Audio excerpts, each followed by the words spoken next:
Mr. President,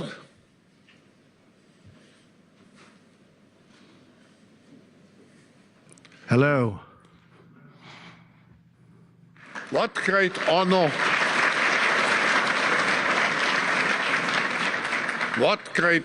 and pleasure to welcome you back to the Davos community.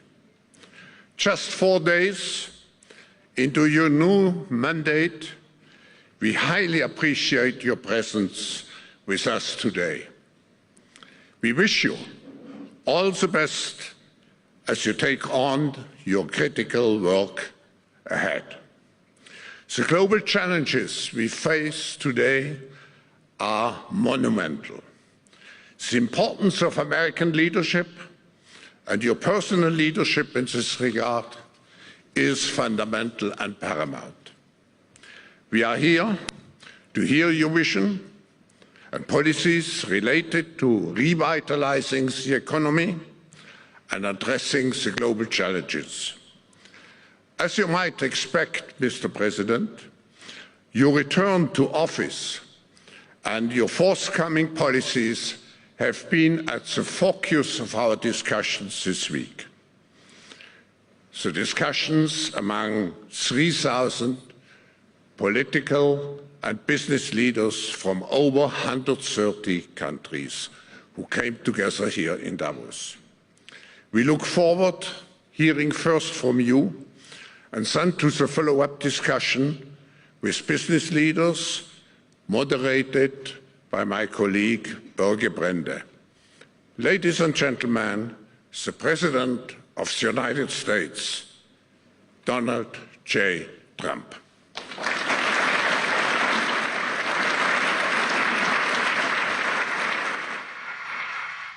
Well, thank you very much, Klaus, and hello to everyone in beautiful Davos. This has been a truly historic week in the United States. 3 days ago, I took the oath of office, and we began the golden age of America. The recent presidential election was won by millions of votes, and all 7, every one of them, all 7 swing states. It was a massive mandate from the American people like hasn't been seen in many years, and some of the political pundits, even some of my so-called enemies, said it was the most consequential election victory in 129 years. That's quite nice. What the world has witnessed in the past 72 hours is nothing less than a revolution of common sense. Our country will soon be stronger, wealthier, and more united than ever before, and the entire planet will be more peaceful and prosperous as a result of this incredible momentum and what we're doing and going to do. My administration is acting with unprecedented speed to fix the disasters we've inherited from a totally inept group of people and to solve every single crisis facing our country. This begins with confronting the economic chaos caused by the failed policies of the last administration. Over the past 4 years, our government racked up $8 trillion in wasteful deficit spending and inflicted nation-wrecking energy restrictions, crippling regulations, and hidden taxes like never before. The result is the worst inflation crisis in modern history and sky-high interest rates for our citizens and even throughout the world. Food prices and the price of almost every other thing known to mankind went through the roof. President Biden totally lost control of what was going on in our country, but in particular with our high inflation economy and at our border. Because of these ruinous policies, total government spending this year is $1.5 trillion higher than was projected to occur when I left office just 4 years ago. Likewise, the cost of servicing the debt is more than 230% higher than was projected in 2020.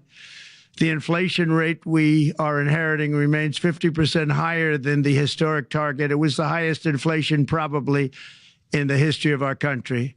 That's why from the moment I took office, I've taken rapid action to reverse each and every one of these radical left policies that created this calamity, in particular with immigration, crime, and inflation. On day one, I signed an executive order directing every member of my cabinet to marshal all powers at their disposal to defeat inflation and reduce the cost of daily life. I imposed a federal hiring freeze, a federal regulation freeze, a foreign aid freeze, and I created the new Department of Government Efficiency. I terminated the ridiculous and incredibly wasteful Green New Deal. I call it the Green New Scam.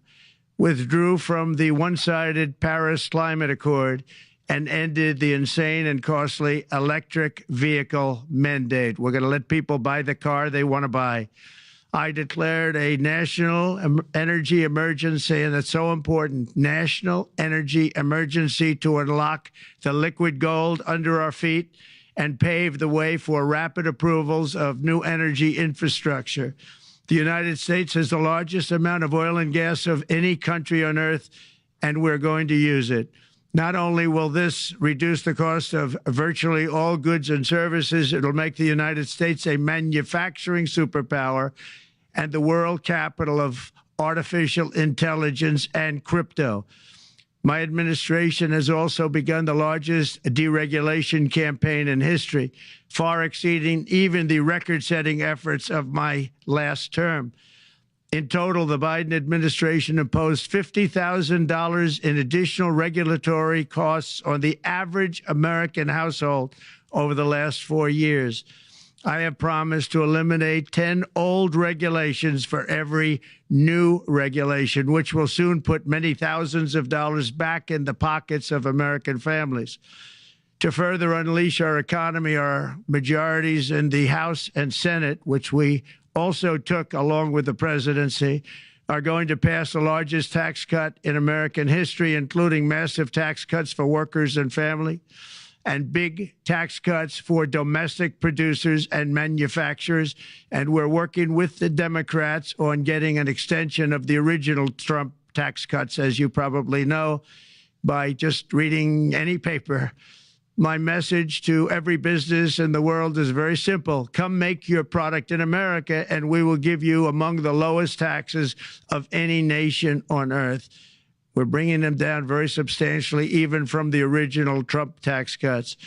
But if you don't make your product in America, which is your prerogative, then very simply you will have to pay a tariff, differing amounts, but a tariff which will direct hundreds of billions of dollars and even trillions of dollars into our treasury to strengthen our economy and pay down debt. Under the Trump administration, there will be no better place on earth to create jobs, build factories, or grow a company than right here in the good old USA. Already Americans' economic, you can see this, I think, maybe even in your wonderful, wonderful room that you're all gathered together, so many of my friends, but Americans, the economic confidence is soaring like we haven't seen in many, many decades, maybe not at all. Upon my election, it was just announced that small business optimism skyrocketed by 41 points in a single month. That's the highest ever. There's never been anything like that. SoftBank has announced between a $100 and $200 billion investment in the U.S. economy because of the election result. And just 2 days ago, Oracle, SoftBank, and OpenAI announced a $500 billion investment in AI infrastructure. Other companies likewise have announced billions and billions and billions, adding up to trillions of investment in America, in the United States. And it's also reported today in the papers that Saudi Arabia will be investing at least $600 billion in America. But I'll be asking the Crown Prince, who's a fantastic guy, to round it out to around $1 trillion. I think they'll do that because we've been very good to them. And I'm also going to ask Saudi Arabia and OPEC to bring down the cost of oil. You got to bring it down, which, frankly, I'm surprised they didn't do before the election. That didn't show a lot of love by them not doing it. I was a little surprised by that. If the price came down, the Russia-Ukraine war would end immediately. Right now, the price is high enough that that war will continue. You got to bring down the oil price. You got to end that war. They should have done it long ago. They're very responsible, actually, to a certain extent, for what's taking place. Millions of lives are being lost. With oil prices going down, I'll demand that interest rates drop immediately, and likewise, they should be dropping all over the world. Interest rates should follow us. All over, the progress that you're seeing is happening because of our historic victory in a recent presidential election. one that has become quite well known throughout the world. I think a lot of things are happening to a lot of countries. They say that there's light shining all over the world since the election, and even countries that we aren't particularly friendly with are happy because they understand what there is a future and how great the future will be. Under our leadership, America is back and open for business. And this week, I'm also taking swift action to stop the invasion at our southern border. They allowed people to come in at levels that nobody's ever seen before. It was ridiculous. I decided and declared to do, and very, very importantly, a national emergency on our border, immediately halted all entry of illegal border crossers, of which there were many, and began promptly returning the illegal trespassers back to the place from which they came. That action, as you've probably seen, has already started very strongly. I've deployed active duty U.S. military and National Guard troops to the border to assist in repelling the invasion. It was really an invasion. We will not allow our territory to be violated. After 4 long years, the United States is strong and sovereign and a beautiful nation once again. It's a strong, sovereign nation. In addition, I'm pleased to report that America is also a free nation once again. On day one, I signed an executive order to stop all government censorship. No longer will our government label the speech of our own citizens as misinformation or disinformation, which are the favorite words of censors and those who wish to stop the free exchange of ideas and, frankly, progress. We have saved free speech in America, and we've saved it strongly. With another historic executive order this week, I also ended the weaponization of law enforcement against the American people and, frankly, against politicians, and restored the fair, equal, and impartial rule of law. My administration has taken action to abolish all discriminatory diversity, equity, and inclusion nonsense. And these are policies that were absolute nonsense throughout the government and the private sector. With the recent yet somewhat unexpected great Supreme Court decision just made, America will once again become a merit-based country. You have to hear that word, merit-based country. And I've made it official, an official policy of the United States, that there are only 2 genders, male and female. And we will have no men participating in women's sports, and transgender operations, which became the rage, will occur very rarely. Finally, as we restore common sense in America, we're moving quickly to bring back strength and peace and stability abroad. I'm also going to ask all NATO nations to increase defense spending to 5% of GDP, which is what it should have been years ago. It was only at 2%, and most nations didn't pay until I came along. I insisted that they pay, and they did, because the United States was really paying the difference at that time, and it was unfair to the United States. But many, many things have been unfair for many years to the United States.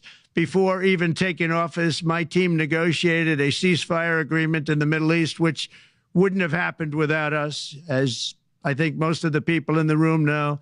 Earlier this week, the hostages began to return to their families. They are returning, and it's a beautiful sight, and they'll be coming in more and more. They started coming back on Sunday. Our efforts to secure a peace settlement between Russia and Ukraine are now hopefully underway. It's so important to get that done. That is an absolute killing field. Millions of soldiers are being killed. Nobody's seen anything like it since World War II. They're laying dead all over the flat fields. It's a flat field farmland, and there's millions of Russians and millions of Ukrainians. Nobody's seen anything like it since World War II. It's time to end it. And here in America, we have big events coming up.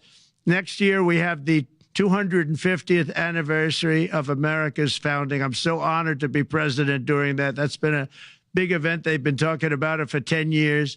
We also have the World Cup, and I understand Gianni's in the room. Infantino, he was very instrumental in helping us get it. He's there with you someplace, I think, and I want to thank him for that. And then we have the Olympics coming up, which I was instrumental in getting also in my first term. And who would have known that by skipping a term, I would get the Olympics? I was upset. I said, you know, I got the Olympics to come and I won't be president. But it turned out through a stroke of luck, or whatever you might call it, that I'm going to be president during the World Cup and the Olympics and the 250th anniversary. So that's going to be 3 big events.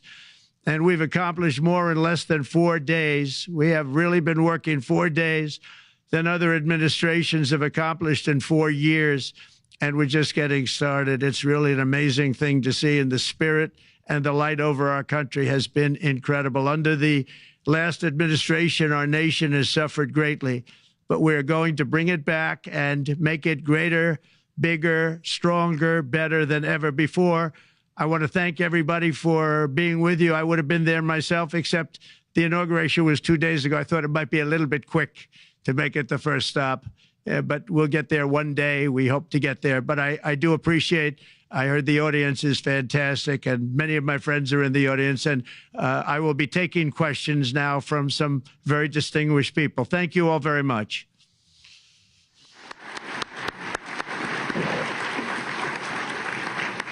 Thank you. Thank you very much, Mr. President, for that very powerful speech. And I think you could hear the applause all the way from Davos to the White House. But next year it will be even better, because then you can get the applause here in Davos. So we wish you welcome to our village next year. We hope to see you. Thank you very much. So we also know, Mr. President, that you open up for interaction here. We have a great panel with some of the most distinguished business people in the world. Let me start with someone that you know really well, that I think is almost a neighbor of you in Florida. Mr. Steve Schwarzman, Chairman, CEO, and co-founder of Blackstone Group. So, Steve, floor is yours. Well, Mr. President, I'm sure the Crown Prince of Saudi Arabia will be really glad you gave this speech today.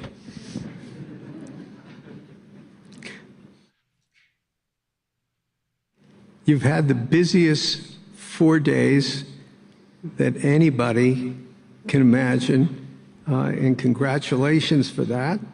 My question is about some of the things I've observed here at Davos.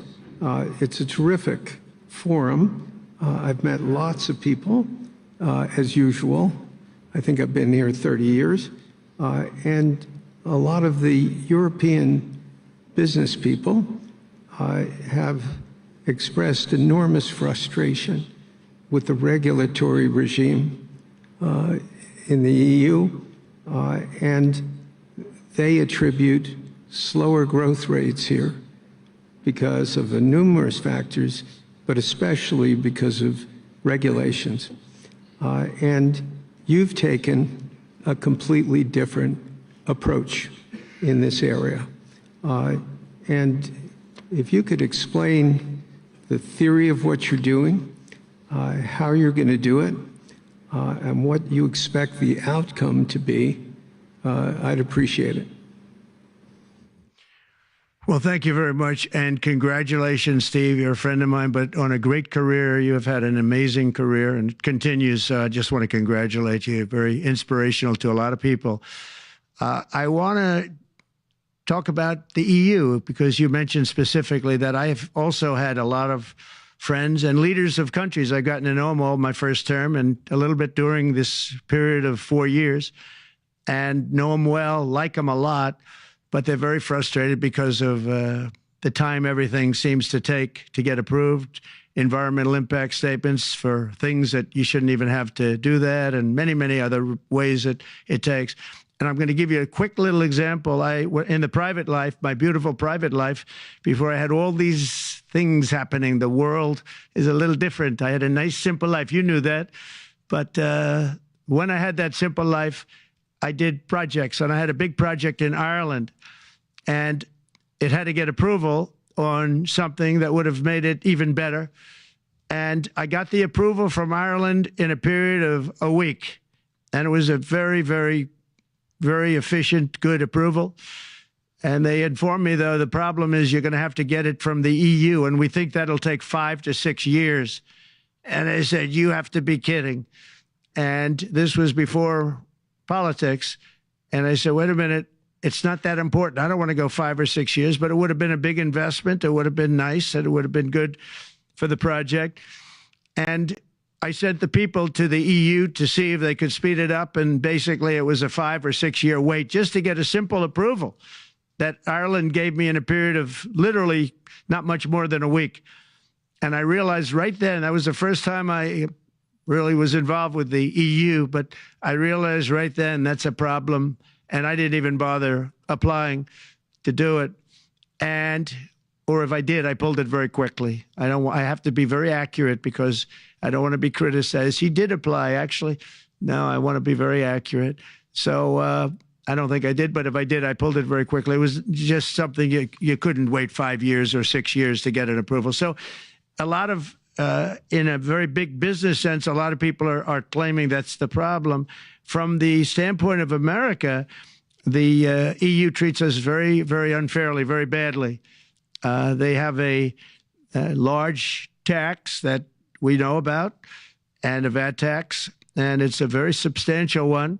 They don't take essentially don't take our farm products, and they don't take our cars, yet they send cars to us by the millions. They put tariffs on things that we want to do. Like, for instance, I think they actually, in terms of these are non-economic or non-monetary tariffs, and those are very bad, and they make it very difficult to bring products into Europe, and yet they expect to be selling, and they do sell their products in the United States. So we have, hundreds of billions of dollars of deficits with the EU, and nobody's happy with it, and we're going to do something about it, but nobody's happy with it. So I think the EU has to speed up their process. Friends of mine that are in some of the nations within the EU, great people, they want to be able to compete better, and you can't compete when you can't go through the approval process fast. There's no reason why it can't go faster. So, I'm trying to be constructive because I love Europe. I love the countries of Europe, but the process is a very cumbersome one. And they do treat the United States of America very, very unfairly with the VAT taxes and all of the other taxes they impose. One other, just to finish up, I got a call from the head of a major airline, one of the biggest airlines in the world, and he said, sir, could you help us? What? Landing in Europe is brutal. They charge us fees for everything, and it's so unfair. I said, how does it compare to China? He said, it's much worse.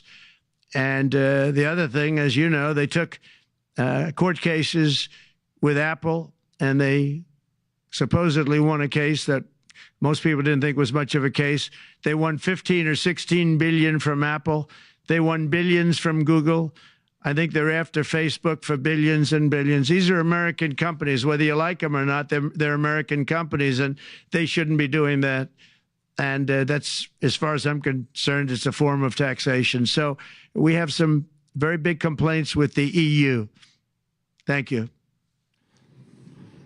Thank you very much, Mr. President. We'll now go to one of your friends in the EU, Patrick Pouyanné. He's the chairman CEO of Total Energies. I guess you have a question ready, Patrick, for the president. Mr. President, as we understand, energy is at the top of your agenda, and it's an honor for me to represent the energy industry tonight. In this panel, Total Energies is indeed the fourth largest oil and gas and electricity company in the world. I will not ask you a question about the oil price. It's quite clear what you expect from us. I will go to gas more. And our company is the largest #1 exporter LNG from the US company. We are a strong contributor to, and we invest in a mammoth LNG projects in Texas, $20 billion. It's far from 200, but it's $20 billion. And we contribute with that to security of supply to Europe, as we export this LNG to Europe.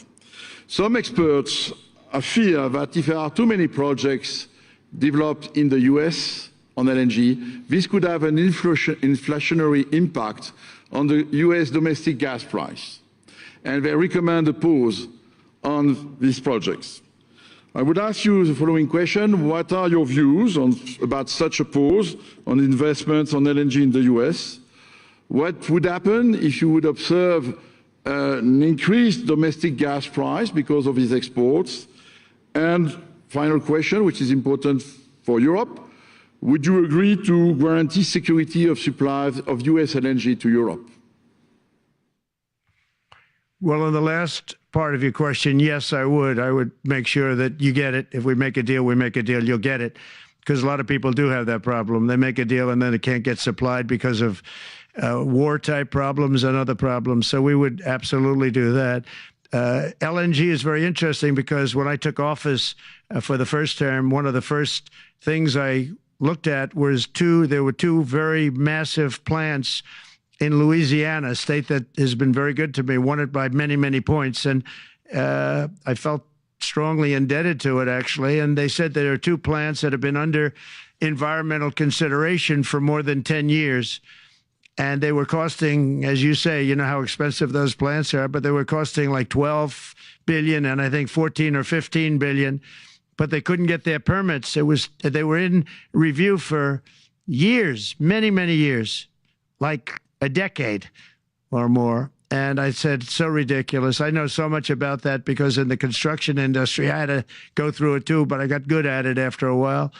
But I saw the projects, and you're talking about a total investment of 25 to $30 billion, and it looked like it was going to end. They couldn't get their permits, and I got them done in less than a week. It was done, completed. In fact, when they called them to announce that it was done, the countries, largely countries, Japan was involved and another country and some very big investors, they couldn't believe it. They actually couldn't believe it. And I said, just do yourself one favor. Don't pay any consultants, because the only one that got it done was me. I got it done because it was the right thing to do for the U.S. and for the world, but the consultants had nothing to do with it. You know, the consultants go in and they say, give us millions of dollars because Trump did it. Nobody called me about it. I just heard it was a problem for years. And I got it done because it was the right thing to do for the U.S. and the right thing to do for beyond. It had to do with energy, very important. So I think it's very important. I think I disagree with one. I think the more that you do, the lower the price is going to go. And what I'd like to see is rapid approvals. We're going to give very rapid approvals in the United States, like with the AI plants, talking to many people want to build them. That's going to be a very big thing. We're going to build electric generating facilities. They are going to build. I'm going to get them the approval. Under emergency declaration, I can get the approvals done myself without having to go through years of waiting. And the big problem is we need double the energy we currently have in the United States. Can you imagine? For AI to really be as big as we want to have it, because it's a very competitive, it'll be very competitive with China and others. So I'm going to give emergency declarations so that they can start building them almost immediately. And I think it was largely my idea because nobody thought this was possible. It wasn't that they were not smart, because they're the smartest. But I told them that what I want you to do is build your electric generating plant right next to your plant as a separate building, connected. And they said, wow, you're kidding. And I said, no, I'm not kidding. You don't have to hook into the grid, which is old and, could be taken out. If it's taken out, they wouldn't have any way to get any electricity. So we are going to allow them to go on a very rapid basis to build their plant, build the electric generating plant. They can fuel it with anything they want, and they may have coal as a backup, good, clean coal, If there were a problem with a pipe coming in, as an example, you're going with gas, oil or gas, and a pipe gets blown up or for some reason doesn't work, there are some companies in the U.S. that have coal sitting right by the plant so that if there's an emergency, they can go to that short-term basis and use our very clean coal. So that's something else that a lot of people didn't even know about, but nothing can destroy coal, not the weather, not a bomb, nothing. It might make it a little smaller, might make it a little different shape, but coal is very strong as a backup. It's a great backup to have that facility, and it wouldn't cost much more money. And we have more coal than anybody. We also have more oil and gas than anybody. So we're going to make it so that the plants will have their own electric generating facilities attached right to their plant. They don't have to worry about a utility. They don't have to worry about anything. And we're going to get very rapid approvals. Thank you. Thank you so much, Mr. President. We'll now go to another CEO that you know very well, Brian Moynihan, the CEO and Chair of Bank of America. Good afternoon, Mr. President, and congratulations and obviously an eventful week for you and your family. If you remember 5 years ago, you came here and we walked among 150 CEOs from all over the world and you engaged with them about your policies and your procedures. This year you're not here, and yet this week was eventful from the orders that you mentioned earlier, literally a wave of orders coming out on immigration, on trade, and many other matters. And so as a representative of the United States here, we got a lot of questions about what does all this mean and how would the president square this with his clear focus on growth, prosperity, market growth, stock market growth, a good bond market, and bringing down prices. So how do you think about the impact of all these orders and how fast they come out and how you're going to balance them with that scorecard of being successful in both continuing GDP growth, bringing down inflation, and also having a good stock price appreciation for the American citizen? Well, I think it's going to actually bring down inflation. It's going to bring up jobs. We're going to have a lot of jobs. We're going to have a lot of companies moving in. You know, Brian, we're at 21%. It was at 40%, and I got it down to 21%, the corporate tax. And it was actually, if you look at state and city, it was in many cases much higher than 40%. I got it down to 21%. And now we're going to bring it down from 21 to 15% if, there's a big if you make your product in the U.S. So we're going to have the lowest, just about the lowest rate. It'll be, the 21 is on the low side worldwide. The 15 is about as low as it gets. And by far the lowest of a large country, a large, you know, rich, powerful country by far, not even a contest. So we're going to bring it down to 15% if you make your product in the USA. So that's going to create a tremendous buzz. We're also probably going back to the one-year deduction where we deduct, you know, we did that originally, and that was amazing what the impact that had, the one-year deduction, which built up over a period of time, and then it expires. But we're going to go back to that when we do the renewal of the Trump tax plan. We have to get Democrats to approve it. But, you know, if the Democrats didn't approve it, I don't know how they can survive with about a 45% tax increase, because that's what it would be. And so I think they're going to be. We've been working along with them pretty well. I think it's very hard for a political group to say, let's charge people 45% more.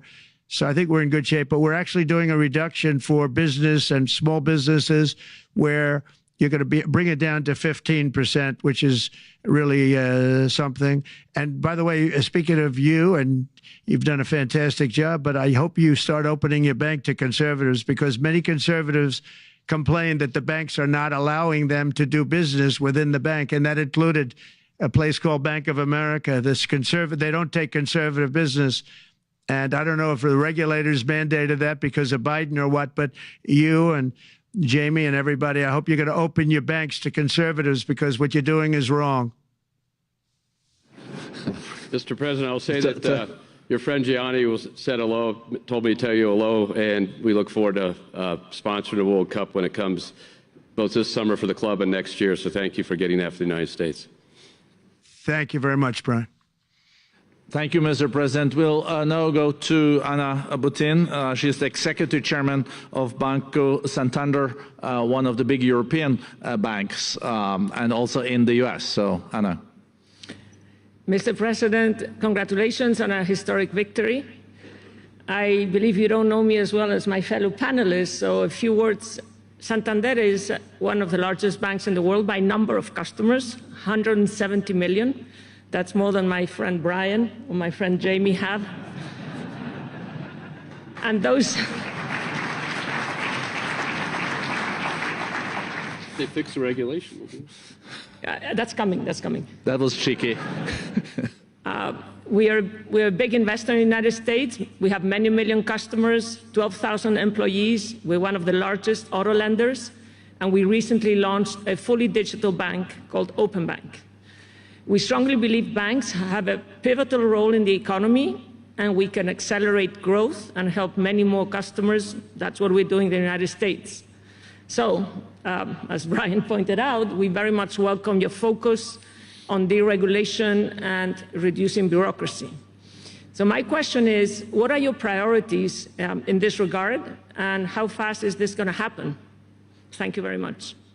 I think it's going to, thank you and congratulations. I know very much about your bank, and you've done a fantastic job. Congratulations. We are going to move very quickly. We've moved very quickly. We've done things in the last 3 days that nobody thought were possible to do in years. And it's all taking effect. It's going to have a huge impact on the economy, a huge positive impact. Money was being wasted on crazy things. I mean, the Green New Deal was such a total disgrace, how that was perpetrated. And it was conceived of by people that were average students, less than average students, I might add, and never even took a course in energy or the environment. It was just a game. Remember, the world was going to end in 12 years? Remember that? Well, the 12 years has come and gone. It was going to end. It was going to all foam into earth. But, you know, the time has come. These people, and they really scared the Democrats large. I can't say the Republicans. The Republicans maybe could have fought harder to stop it, but it's been a tremendous waste of money. You know, during my 4 years, we had the cleanest air, we had the cleanest water, and yet we had the most productive economy in the history of our country. We had the most productive economy. Until COVID came, we had the most productive in the history of our country by far. And actually, you could look worldwide. We were beating everybody from China to everybody else. So, and we think we really now, with what we have learned and all of the other things that have taken place, we think we can even far surpass that, actually far, far surpass it. But we do, one thing we're going to be demanding is we're going to be demanding respect from other nations. Canada, we have a tremendous deficit with Canada. We're not going to have that anymore. We can't do it. I don't know if it's good for them. As you probably know, I say you can always become a state. And if you're a state, we won't have a deficit. We won't have to tariff you, et cetera, et cetera. But Canada has been very tough to deal with over the years. And it's not fair that we should have a $200 billion or $250 billion deficit. We don't need them to make our cars, and they make a lot of them. We don't need their lumber because we have our own forests, et cetera, et cetera. We don't need their oil and gas. We have more than anybody. So, you know, just as an example, with Mexico, we're dealing with Mexico, I think, very well. And we're just, you know, we just want to be treated fairly with other nations, because there's hardly a nation in the world, and I blame this on us, and I blame it on politicians that, for some reason, mostly it's stupidity, but you could also say other reasons, but mostly stupidity. They've allowed other nations to take advantage of the U.S., and we can't allow that to happen anymore. You know, we have debt. It's a very small debt when you compare it to the value of the assets that we have, but we don't want to do that. We want to just have debt be obliterated, and we'll be able to do that fairly rapidly. And a lot of good things are going to happen. And honestly, good things are going to happen for the world, and good things are going to happen for the people that are dealing with us, allies and beyond allies.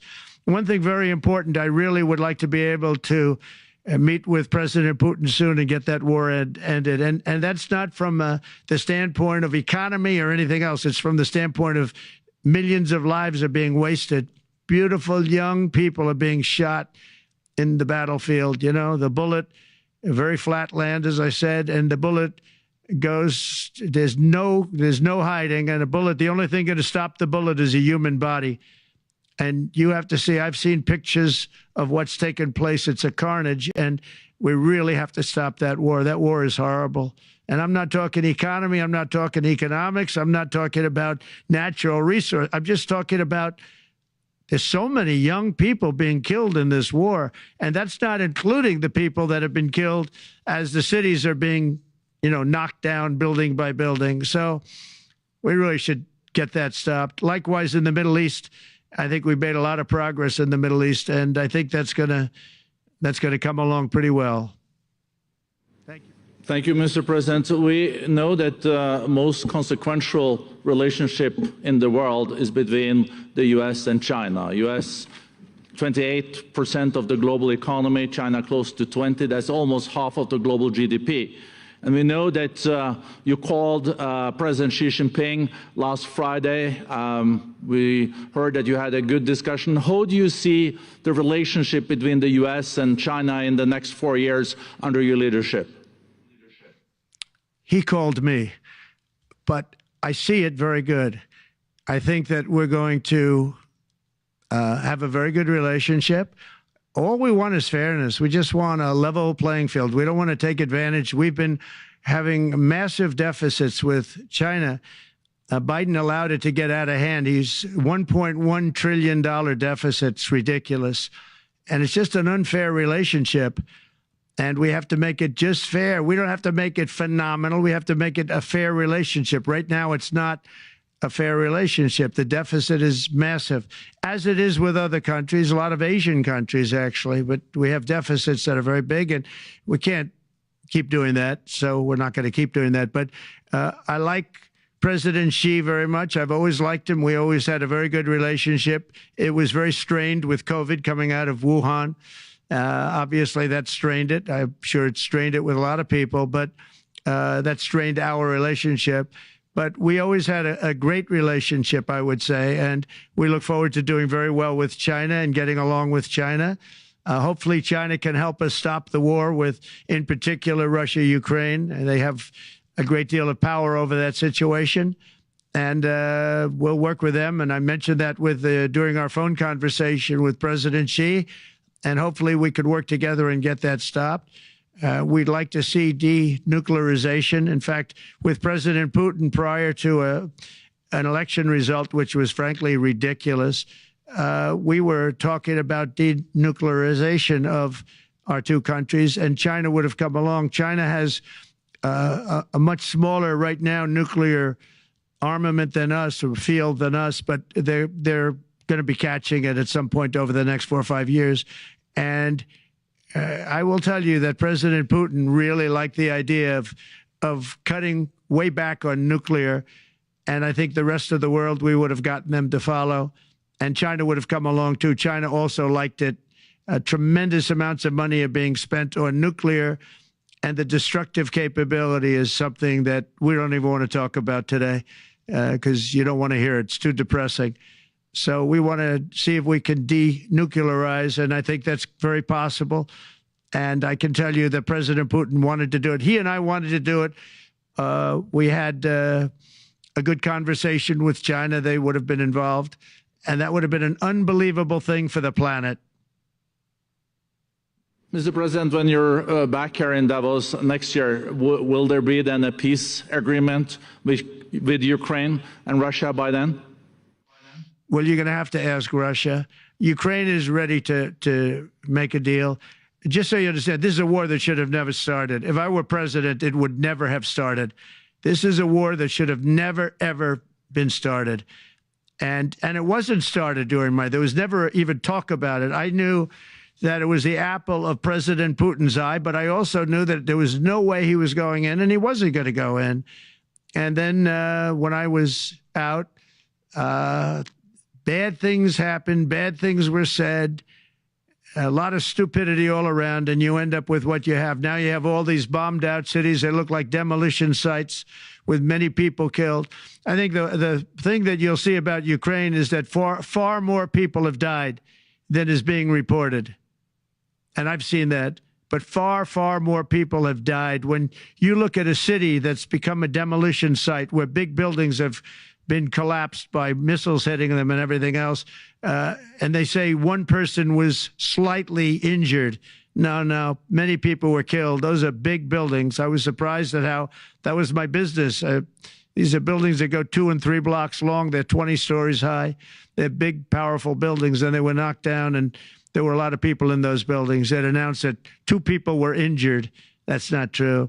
So I think you're going to find that there were many more people killed in Ukraine in the Ukraine war than anybody has any idea. But if you look now, so many of the people being killed are soldiers just facing each other with guns, rifles, and drones, the new form of warfare, drones. And it's a very sad thing to see. And when you see pictures of the fields that I see, nobody wants to see it. You'll never be the same. Thank you very much, Mr. President, on behalf of all the 3,000 participants here in Davos. We really underline that joining us the 3rd day in your presidency, live taking questions here is so appreciated, and we are already ready for receiving you next year in person. So thank you very much, and all the best from Davos. Thank you. Thank you very much. Thank you.